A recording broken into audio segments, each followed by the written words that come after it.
How have you found meaningful relationships between your curriculum?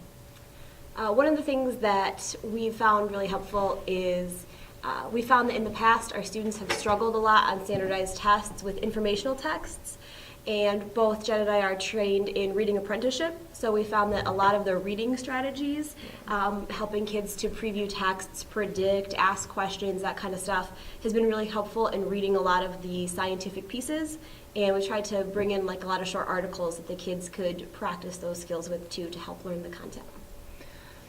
We worked to get one of the texts approved that the students have been asked to read for English to be The Omnivore's Dilemma, so that it takes a lot of that nonfiction science and ask them to look into it. So in science, a lot of times it's using evidence to support your hypothesis and, trying to go through that. And I found with English, I'm like, wow, they have to use evidence a lot when they're supporting all of their thesis statements and all the parts and pieces of their paper. I know with persuasion, we a lot of times see writing a persuasive essay for a lot of standardized tests.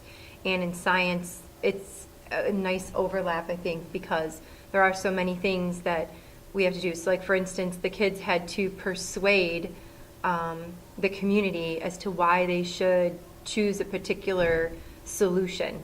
And it was all science content, but the act of persuading and having evidence and looking at bias from sources and finding, reliable sources, there was a definite overlap there in the content.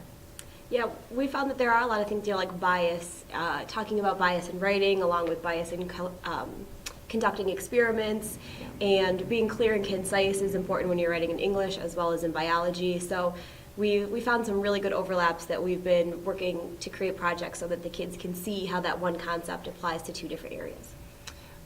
For some of the biology activities that we've done, they have procedure steps laid out. So there's a small reading piece, procedure steps, and then analysis questions. And having the students rely on their procedures instead of continually asking, what do I do next, has definitely been a writing, reading, comprehension aspect. So, well, what does your procedure say you should do next? Okay, well, what do you think? Did you talk to your partner? Kind of that communication and metacognition about their reading strategies. So using it with scientific text.